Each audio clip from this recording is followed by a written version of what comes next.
여러분 안녕하십니까. TK 글마들의 인터뷰 시간입니다. 오늘 제 옆에 게스트를 한번 모셨는데요. 보시니까 어떻습니까? 여러분 시니어 모델 같지 않습니까? 아이고 감사합니다. 이 헤어스타일이라든가 이거 아까 이게 뭐지? 포켓 스퀘어 완전히 그냥 그 시니어 모델 나가셔도 될 것 같습니다. 근데 이분 직업이 궁금하시죠, 여러분? 직업이 뭐시죠? 하시는 일이 뭡니까? 신경외과 의사입니다. 야, 직업에서 그래도 우리가 또 PPL은 없지만은 구체적인 그 뭐죠? 병원 이름을 밝혀도 됩니다. 전 동아신경외과 지산동에서 개원하고 있습니다. 예, 그렇습니다. 요즘 예. 코로나로 예. 뭐 병원 경영도 신통치 않아서 유튜브를 한번 떠볼까 싶어서. 실버 모델이라도 부수입을 좀 올릴까 해서 이런 포켓 스퀘어 이런 것도 끼고 나오는 겁니다.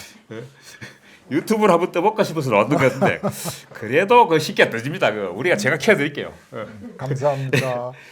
그 하여튼 뭐 제가 달리 모신 게 아니고 의사라서 모신 게 아니고 대구가 지금 코로나가 1년이 됐거든요. 지금 지난해 2월부터 해서 거의 1년이 다 됐는데 그 당시에 이분이 자원봉사를 하신 분입니다.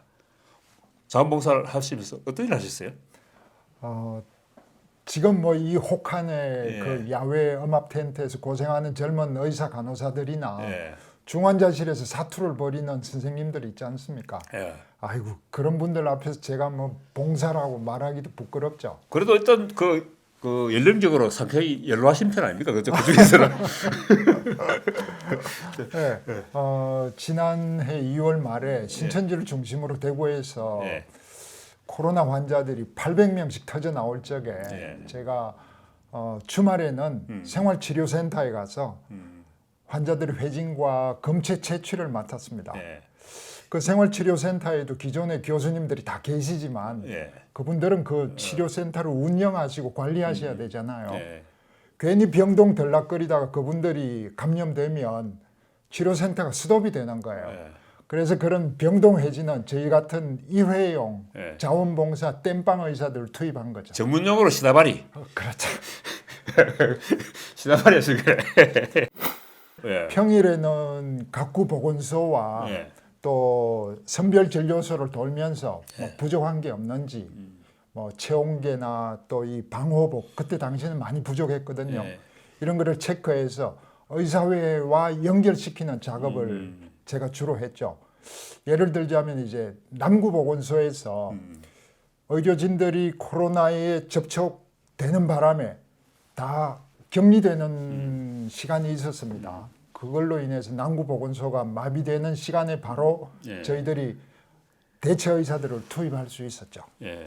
그걸 그러면 핵심적으로 관리를 하셨다는 거예요, 이게? 그걸 제가 의사회랑 연결하는 일종의 공보 단장 역할을 했습니다. 의사회에서 뭐 맡으신 역할은 없었는데도 스스로 자임하신 거예요? 그렇습니다. 그, 그리고 또 하나 의미 있는 일은 현장에서 일한 것은 아니지만 이 저소득층에 마스크 보내는 운동을 제가 초기부터 좀 벌였거든요. 마스크는 진짜 중요했죠. 예. 저는 이게 제가 그때 마스크 때문에 줄 서는 걸 보고 정부 욕을 많이 했거든요. 네. 우체국 앞에 줄 서고 뭐 그랬죠. 어디 줄 섰죠.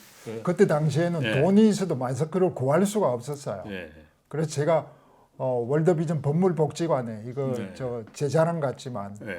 아주 사태 초기에 예, 자랑하셔도 됩니다. 예. 200만 원을 보내고 이걸로 그 저소득층 아이들에게 마스크를 좀 사서 보내라 했어요. 예. 근데 돈을 보내놨는데 한 달 동안 집행이 안 되는 거예요. 마스크를 못 사서 그래요? 마스크가 없어서 구할 수가 없었죠. 돈만 모으고 그 마스크를 별로 안 보냈다는 얘기네요. 못 보냈는 거네. 결국은 뭐 하나 말하는 얘기를 왜 하십니까 지금? 사회복지공동기금 모금회에 돈을 보내는 거죠. 예. 그러면 이분들이 또 각 의사회나 그 병원 쪽으로 그 돈으로 물품들을 사서 다시 보내게 되는 거죠. 또 하나 재미있는 일은요. 네. 그 병실이 없어서 약 2,000명의 환자들이 그때 당시에 대구 시내에서 자가 격리 병실을 기다리면서 자기 집에서 격리되어 있는 시간이 있었어요. 근데 이 사람들이 얼마나 불안하시겠어요. 그렇죠. 뭐 이런저런 정상이 있는데 병원에 갈 수도 없고 밖에 나갈 수도 없고 심지어는 약국에 갈 수도 없는 상황이었잖아요. 예. 그때 대구 시내에 있는 의사들 100여 명이 자원해서 예. 한 사람이 한 20명씩 맡아서 한 3주 동안 매일매일 전화로 회진을 했죠. 재미있는 일이라기보다는 사실은 안타까운 일이죠. 뭐 어떤 일인가요? 한 60대 부부가 예. 확진이 돼서 자가 격리 중이었어요. 예, 예. 근데 80대 노모가 동산병원에 위중한 상태로 중환자실에 입원을 하시게 되셨거든요. 예. 근데 그 노모가 입원 중에 돌아가셨어요. 어. 근데 병문안도 갈 수도 없고 이분이 돌아가셨다고 해서 임종을 할 수도 없고 장례를 치를 수도 없었잖아요. 예. 그래서 결국은 아주 안타까워하는 모습을 예. 본 적이 있어요. 의료 봉사를 뭐 하신 뭐 계기가 있습니까? 특별히 경제적 손실도 만만치 않을 건데 격리도 해야 되고. 아유 참, 그 요즘 소상공인이나 자영업자들이 피눈물을 흘리잖아요. 예. 총리야 뭐 그냥 눈물만 한번 닦으면 그만이지만.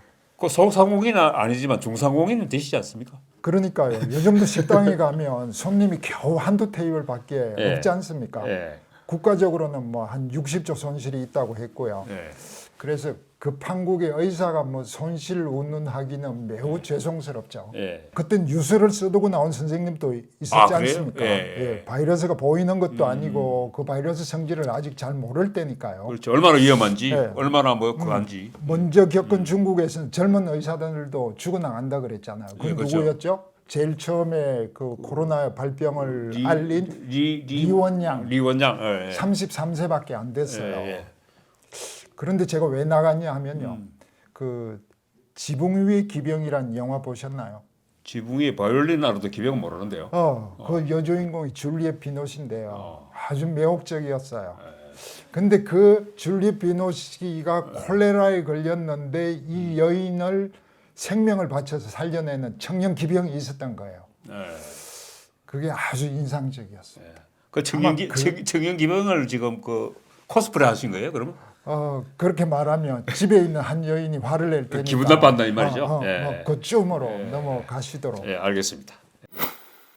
대구 그 코로나 방역이 성공 요인이 여러 가지가 이야기되고 있습니다만은 뭐 의료인들의 어떤 뭐 박 원장님 비롯한 의료인들의 헌신적인 봉사 그리고 동산병원을 마침 뭐 이전에 따른 그 병상 확보가 가능했다. 뭐 국군 가로 사관학교 인력들이 있었다. 그리고 대구 시민들의 어떤 뭐 상상을 초월하는 협조 이런 여러 가지 성공 요인들을 얘기하는데 박 원장님 보시기에는 코로나가 대구 방역에 이게 그렇게 성공적이었습니까? 아니면 성공 요인은 뭐였다 보십니까?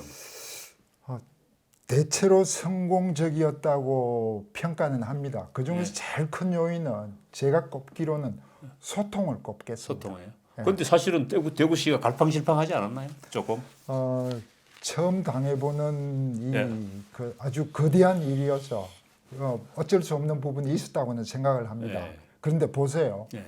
그 시스템으로 움직이고 재정적으로 여유 있다는 선진국들이 이번 팬데믹 앞에 아주 속수무책이었지 않습니까? 그렇죠. 미국은 뭐 그 어쨌든 간에 한국의 의료 체계라든가 방역 체계가 세계 최고라는 뭐 K 방역 이야기는 나옵니다만 사실 근데 그것도 국민들 협조가 없었으면 가능했을까요? 그렇죠. K 방역이 세계 최고인지는 아직 잘 모르겠습니다. 그렇지만 일단 미국의 확진자 사망자 수는 세계 최고죠. 확진자가 2,300만 명, 사망자 40만 명. 영국은 어떤가요? 확진자 300만 명, 사망자 7만 명. 이 선진국이라고 해서 어떤 좋은 정책도 시민들의 자발적인 참여가 없이는 불가능하다 이런 소리겠죠. 그러기 위해서는 결국 소통이 정책보다 중요하다. 근데 그러려면 이 소통이 되려면 이 정략적으로 이용하지 않는 진정성 그리고 결과를 숨기지 않는 신뢰성 이런 게 반드시 필요하겠죠. 그런데 그 신뢰라는 게 어떻게 보면은 지금 많은 정부 정책들이 신뢰를 못 받고 있단 말이죠. 그런데 어떻게 지금 이번 K 방역에서는 그런 신뢰를 받았을까요? 숨겨진 사람들의 헌신적인 노력들이 그걸 다 보완을 한 거죠. 당시 상황에서 꼭 언급하고 싶은 분들이 몇 분이 있어요. 어떤 분이 그 병실이 없어서 아비규환일 때 전화 한 통화 딱 5분 상의하시고 결정을 내려주셨는데 대신동 동산병을 통째로 비워준 거 있죠. 김권배 의료원장. 동산병원 의료원장입니다. 계명대 신일희 총장. 그 두 분 덕분에 이 중등도 이상의 환자를 입원시킬 수 있는 병상을 확보한 거죠. 그건 어차피 그 병원 비웠던 병원 아닙니까? 아닙니다. 예. 병원이 세팅돼서 예. 계명대 동산 성서의료원 쪽으로 예. 옮겨가고 예. 이쪽은 이쪽대로 잘 활성화가 돼 있는 참에 예. 이 일이 생긴 거였죠. 쉽지 않은 결정이었다고 생각해요. 그럼 쉽지 않은 결정이기도 했지만 사실 또 그런 절묘한 타이밍이 있었기 때문에 사실 그 대구로 봐서는 저도 봤을 때 그 행운이었다고 생각하거든요. 예. 동산병원이 마침 이전했기 때문에 그죠? 그때 예. 신일희 총장이 하신 얘기가 예. 이런 소리가 있었다 그래요. 예. 우리가 콜레라 때도 동산병원 내줬다. 예. 이번에도 해야지. 아마 이런 얘기 있었다고 그래요. 예. 그리고 또 말씀하신 대로 이 군의관이나 간호장교나 공중보건의들 이런 예. 군인력 차출하고 예. 또 동산병원을 전담병원으로 지정해 준 데는 네. 그 김부겸 전 의원이 네. 많이 힘썼어요. 네. 아마 복지부 국방부로 막 전화 많이 돌렸겠죠. 네. 그리고 또 하나 더 있습니다. 뭐예요? 국군 대구병원에는 평소에 병상이 24병상밖에 없었어요. 아 그래요? 예. 근데 대구병원이 그렇게 적어요? 예. 병상이? 예. 근데 경이적으로 6일 만에 예. 303병상의 음압병동을 만들어냈거든요. 그래요? 어떻게 그게 가능했어요? 여기엔 김동기 전 국군 대구병원장의 공이 컸습니다. 예. 이 공병대 500명을 투입해갖고 일주일 동안 밤낮으로 공사를 한 거죠. 거의 뭐 저는 그 중국 그 우한에서 그 컨테이너 병동 만드는 거 보고 대단하다 했는데 한국도 그렇죠. 그런 일이 있었네요. 근데 한국에서도. 사실 이게 잘 알려지지 않은 사실인데 이런 부분은. 그렇죠. 예. 오 그렇구나. 그래서 제가 꼭 이분들의 이름을 예. 한번 불러드리고 싶었던 거예요. 예, 그렇습니다. 사실 이런 부분들은 뭐 지역 언론에서도 저희 방송 보시고 취재 좀 하세요. 예. 그리고 드라이브 스루 네. 이 대구에서 개발된 거 아닙니까? 아, 이거 전 세계적으로 확산된 건데. 네, 신의 한 수였죠. 드라이브 스루. 예. 이걸 그래서- 참 어떻게 이렇게 그 뭐죠? 맥도날드도 아니고 이걸 찾아냈을까요? 대구 지역에 인재가 많다니까요. 예. 경북대 감염내과에 권기태 교수가 구상했고 드라이브 스루는 예. 손진호 경북 칠곡대 병원장이 적극 예. 제안해 주어서 실행에 옮길 수 있었어요. 이 드라이브 스루 덱에 안전하게 대량으로 검사할 수 있었죠. 예. 그리고 여기에다가 검사를 꺼리는 사람들에게는 출장 검사, 이동 검진까지 했었거든요. 예. 근데 하여튼 지금 시간이 많이 지나가서 간단하게 해야 되겠습니다. 제가 지금 그러면은 의사와 간호사 등의 어떤 그 의료 인력들이 뭐 급여라든가 수고비가 제때 지급하지 않았다. 뭐 대구시하고 이제 계속 그렇기 때문에 다툼도 있었고 원성도 들었는데 이게 모두 지급됐습니까 이제는? 제가 어제 예. 담당 공무원에게 예. 여쭤보니까 예. 연말을 기준으로 예. 동산병원에 체불된 치료비 예. 그리고 의료진에게 보수 이거 다 정리하셨대요.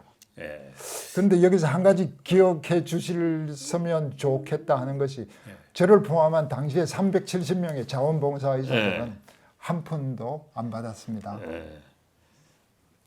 그분들은 자원봉사했다고 안 주는 거예요? 그 차비라도 줘야 되는 거 아닌가? 예? 차비라도 돌려고 한번 해보셨어요? 뭐 그렇진 않았지만요. 예. 헌신이라는 의미가 있지 않습니까? 네, 그렇긴 합니다. 또 하나 제가 여쭤보고 싶은 건 최근에 언론에도 보도됐는데요.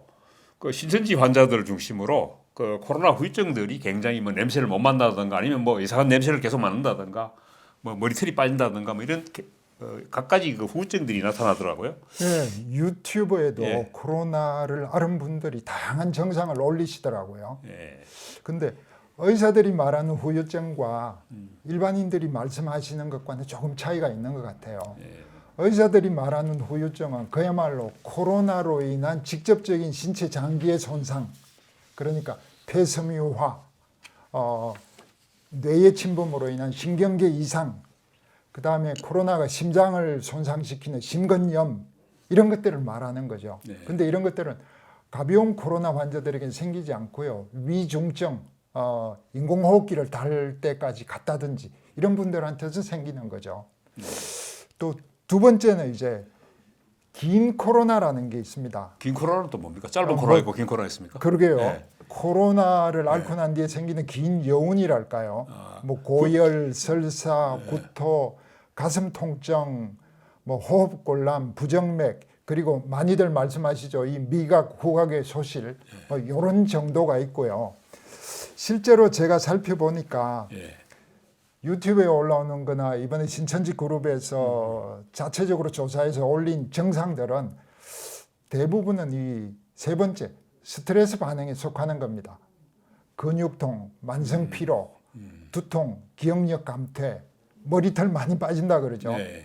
우울증, 뭐 가슴이 두근거린다 이런 것들은 대체로 스트레스 반응에 속하는 거죠. 스트레스 반응이라면 이게 일종의 증후군입니까? 아니면 제가 잘 무식해서 그런데. 예, 만일에 이제 탈모를 예를 들어 봅시다. 예. 탈모는 코로나 바이러스가 직접 머리카락을 공격해서 머리가 빠지는 것은 아니다 이런 뜻이죠. 예. 2차적으로 생기는 증상들을 예. 말하는 거죠. 뭐 코로나 지금 대구 이제 팬데믹 이후에 뭐 감염병 전문 인력이라든가 뭐 음압병상 뭐 어떤 공공병원이라든가 여러 가지 지금 다시 코로나 팬데믹이 왔을 때 과연 대처할 수 있느냐, 그럼 후속 조치를 지금 제대로 하고 있느냐, 뭐 이렇게 얘기들이 많이 나오더라고요. 그런 점에서는 대구가 아주 그 고생은 했지만 매도 먼저 맞으면은 좋다 그러지 않습니까? 그래서 살펴보니까 예. 지금 대구에서는 감염병 전담병원에 455병상, 예. 각 대학병원의 중증 환자 병상이 72병상, 예.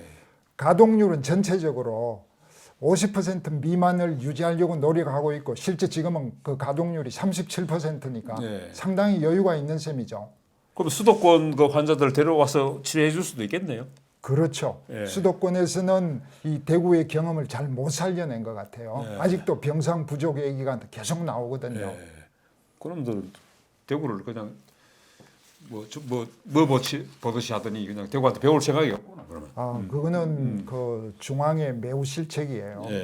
그리고 이런 병상뿐만 아니고 이동형 음압 병상도 400여 개 확보되어 있고요. 그거는 이동형 음압 병상이라는 건 어떤 게 하는 겁니까? 그거는?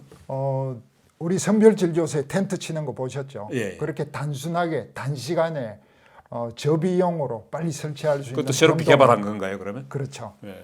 그다음에 중환자 전담 간호사도 별도로 한 7, 80명을 양성하고 있습니다. 아 그래요? 그리고 아시는 대로 생활치료센터는 여전히 이 동구 혁신도시, 안동, 경주 여기에 지금도 계속 운영 중입니다. 그리고 이거는 시청 쪽을 대체로 이 비판적인 건설을 하도록 찔러주는 게 좋지만 이 시장 주제로 총괄 대책회의, 범시민 대책회의, 또 트윈데믹 대책 추진단 이런 거에서 상당히 잘 이 대구의 코로나 대책을 세워 나가고 있는 것 같아서 그 점에서는 시민들이 안심하셔도 좋을 것 같거든요. 아, 그래요. 난 잘 못하고 있는 줄 알았더니 그럼 잘한 게 있네 보니까. 그렇죠. 그러면 이야기가 약간 벗어난 이야기이긴 합니다만은 최근에 그 공공의대 설립건으로 의료인들이 반발하고 의대생들이 의사고시 거부까지 사태까지 빚어졌죠. 그게 다시 지금 뭐 재시험을 허용한 것 때문에 정부에 대한 비판도 잇따르고 그런데 그런 부분에 대해서는 지금 정부 그 공공의대라든가 이런 정책에 대해서는 어떻게 보시나요? 공공의대니 첩약 급여환이 이런 의사들이 말하는 사대학 있지 않습니까? 이 내용이 옳다 그러다를 떠나서 정부의 발표 시기가 매우 사려 깊지 못했죠. 의사들 코로나 전선에 내보내놓고 지난 8월 달 아닙니까?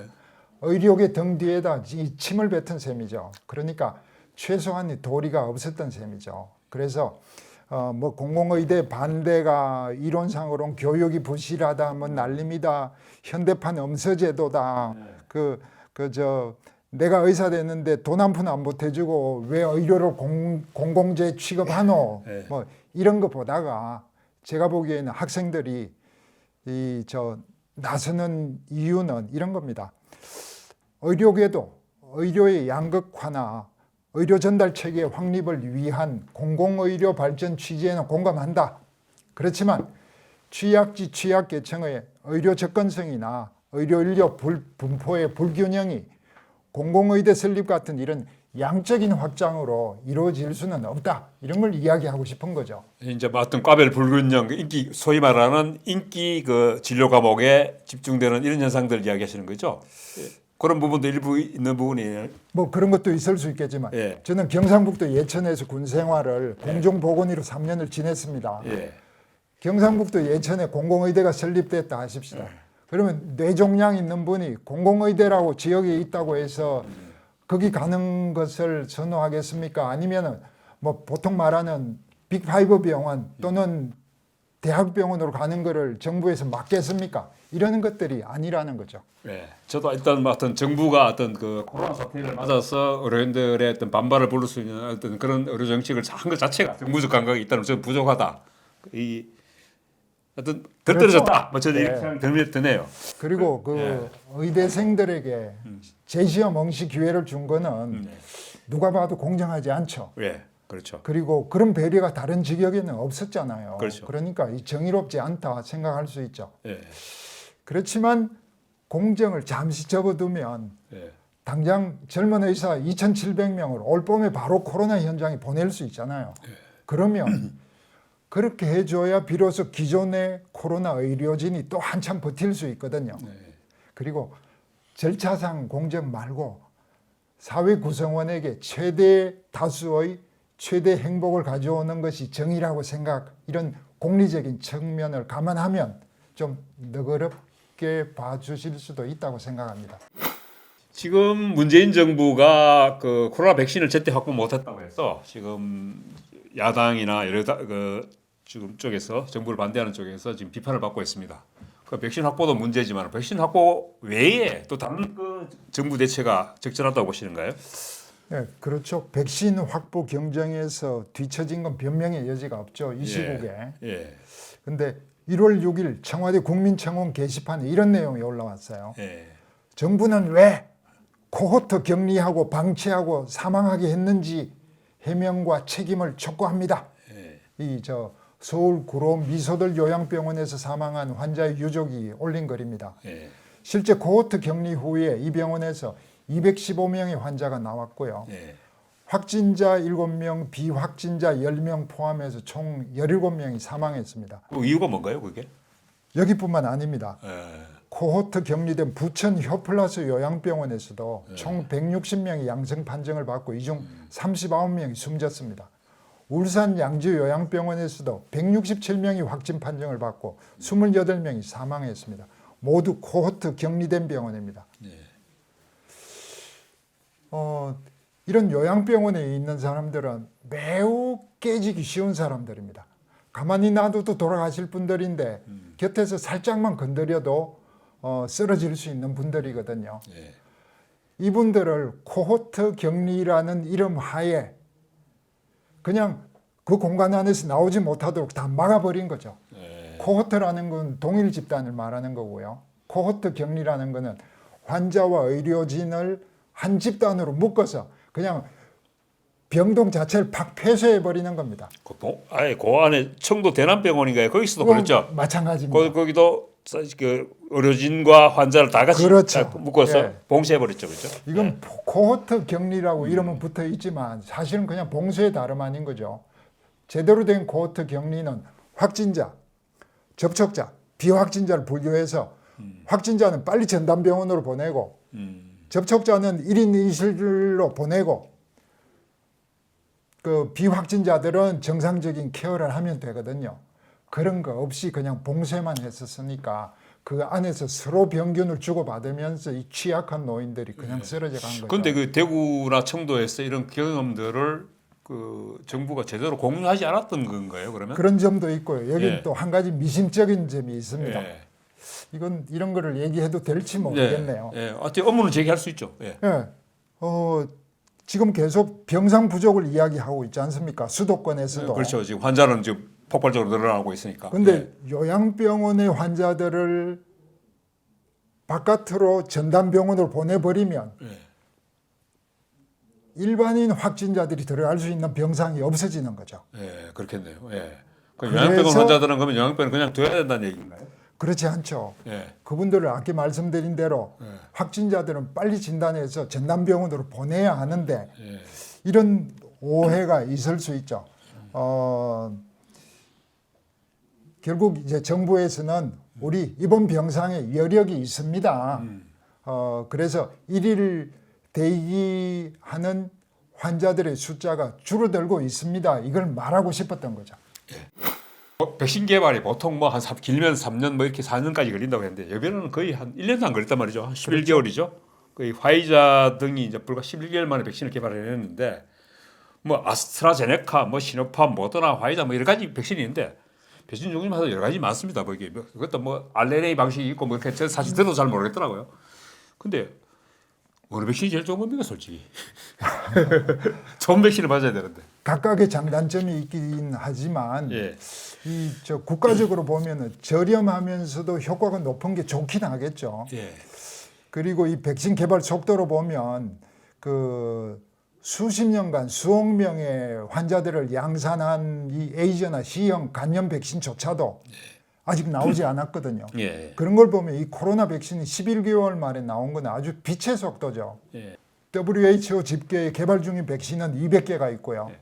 임상시험 진행 중인 약물들은 전 세계 52개사 80개 약물이에요. 우리나라에는 제넥신, SK 바이오사이언스 두 회사 제품이 임상시험 진행 중입니다. 그다음에 지금 접종되고 있는 것은 러시아의 가말레아, 중국의 시노팜, 영국의 아스트라제네카, 미국의 화이자, 모더나 이런 것들 정도입니다.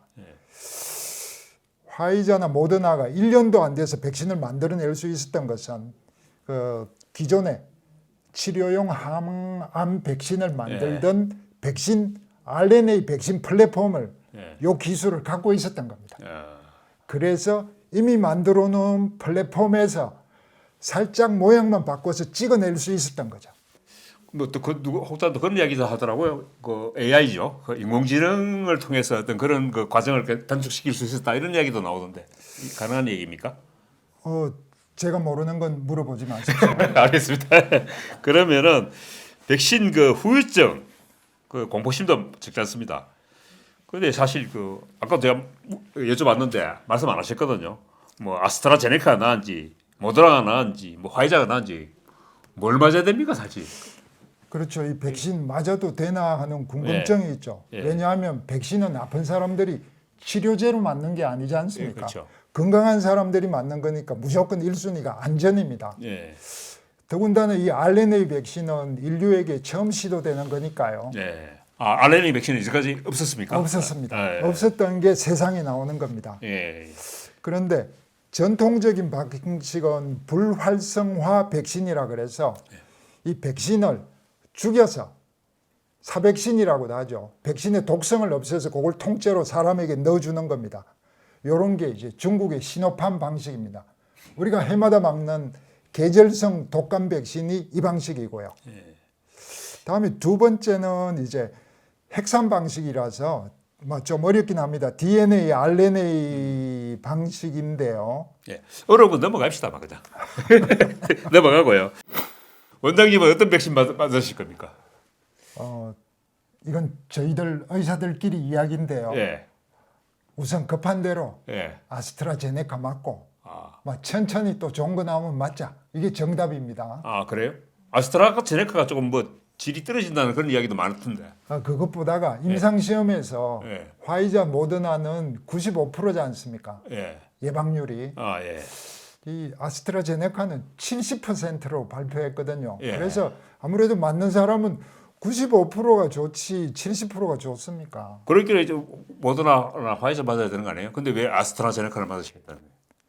지금 화이자 모더나 백신은 우리나라에 안 들어와 있지 않습니까? 아, 뭐- 당장 우리나라에 1,000만 명분 이제 맞고 싶어도 못 3월부터 맞으니까. 그렇죠. 아, 그러니까 뭐 확률이 떨어져도 아스트라제네카 맞자. 급한 거부터 맞아 놓고 근데 그 혹시 그 후유증이 심하면 어떡해요? 그건 아직도 학자들 사이에 염려하고 있습니다. 예. 아직 인류에게 접종해 본 적이 없는 RNA 백신인데다가 예. 백신이라는 것이 이 장기적인 결과를 봐야 하잖아요. 예. 그래서 특별히 면역이 취약하신 분들 또는 임산부들에게는 아마 맞지 않는 걸 권유하지 않을까요? 화이자나 모더나 백신은 맞으면 좋겠지만 없으니까 아쉬운 대로 아스트라제네카도 맞자. 근데 이 사실 백신이 지금 나오긴 했습니다만은 지금 아직도 백신이 우리 같은 경우에는 확보도 제대로 안 돼서 언제 맞을지 잘 모르겠습니다만은 우리가 지금 이 백신을 맞고 이 팬데믹 상황에서 언제쯤 벗어날 수 있을까요? 우리나라에서 같은 경우에. 우리나라의 코로나 첫 확진자가 예. 생긴 지 얼마나 되신지 기억하세요? 코로나 확진 1월 중순 아니었네요? 1월 8일이었어요. 1월 8일이었어요. 작년 1월 8일. 그러니까 벌써 1년을 끌어오면서 모두 다 지쳐 있잖아요. 예, 그렇죠. 굉장히 이제 지쳤죠 지금. 친구들 만나서 밥도 먹고 체육관도 가고 뭐 백화점 가서 뭣도 내야 하잖아요. 예. 그러려면 되도록 빨리 맞아야죠. 백신을 하든 빨리 맞아라. 예. 되도록 짧은 시간에 많은 분들이 맞아서 집단 면역을 형성해야 더 이상 번지지 않는다는 거죠. 그래서 그런 점에서 백신을 맞는다는 것은 자신을 지키는 일이기도 하지만 이 전파고리를 차단해서 우리 사회를 지킨다는 점에서 이타적인 행위가 될 수 있습니다. 뭐 미국이라든가 다른 프랑스 같은 선진국 쪽에서도 보면 지금 사람들이 백신은 공급은 됐는데도 불구하고 백신에 대한 막연한 공포심이라든가 이런 것 때문에 지금 기피하고 있다고 이야기하더라고요. 이 백신들의 임상 3상을 거치면서 그 결과를 동료 의사나 학자들이 다 검증하게 되어 있습니다. 일단은 부작용들은 굉장히 사소하고 맞는 것이 유익한 걸로 의사와 학자들이 권유하고 있습니다. 근데 그 안타까운 것은 건강한 분들이 빨리 맞고 싶어도 맞을 수가 없어요. 어제 방대본에서 밝힌 접종 일정을 보면 3월부터 집단시설의 노인과 고위험 의료기관 종사자 접종을 시작으로 그 뒤에 차츰 만성질환자 그 다음에 건강하지만 50대, 60대를 먼저 마치고 그 다음에 수감자들을 마치고 연세가 어떻게 되시죠? 저는 저쪽 5자하고 6자로 넘어갑니다. 예. 적어도 제일 마지막은 아닙니다. 예. 건강한 50대 미만, 49세 미만의 건강한 사람 19살부터 49세가 제일 늦게 그렇죠. 마치더라고요. 아무리 빨리 맞고 싶어도 예. 9월부터 맞을 수 있습니다. 그 사람들이요? 네. 그럼 그 사람들까지 다 맞으려면은 올 연말은 돼야 되겠네. 올 가을이 지나서 또 백신을 맞고도 항체가 형성이 되는 데는 2주가 걸리니까 올 겨울이 돼야 비로소 우리 사회의 집단 면역이 형성되지 않을까 예상을 합니다. 그러면 올 4분기나 돼야 이게 우리가 일상생활로 돌아갈 가능성이 있다. 그렇습니다. 이렇게 판단하시는 거죠. 야, 이 코로나가 참 이게 그런데 앞으로 이 코로나뿐만 아니고 또 다른 코로나가 올 가능성이 있지 않습니까, 그죠? 그런 부분에 대해서 우리가 앞으로 우리 일상생활이 어떻게 바뀔까요? 뭐 뉴노멀이라고 이야기도 많이 합니다만 중국에서는 뉴노멀을 신창타이, 신상태, 그러니까 새로운 정상 상태라는 말을 쓰더군요. 그래서 뭐 언택트니 디지털 전환 촉진이니 이런 건 이미 뭐 다들 잘들 아시니까 제가 드리고 싶은 것만 한 말씀 드리겠습니다. 코로나도 인수 공통 감염병입니다. 조류 독감은 조류에서, 메르스는 낙타에서, 코로나는 박쥐에서 인간들에게 전파되어 온 질병이죠. 이 개발로 산림이 훼손이 되고 야생동물들의 서식처가 줄어드니까 이 야생동물과 인간들의 접촉면이 늘어나서 동물들의 바이러스가 인간에게 넘어온 원인이라고 보는 견해도 있습니다. 그래서 이 새로운 정상 상태, 신창타에서는 자연과 인간이 공존하고 인간과 지구 생명체들이 조화롭게 살 수 있는 방법을 고민했으면 합니다. 오늘 패션 모델의 버금가는 멋진 의사님을 제가 TK 걸마드에서 모셨습니다. 오늘 이것으로서 인터뷰 마치겠습니다. 원장님 수고하셨습니다. 감사합니다.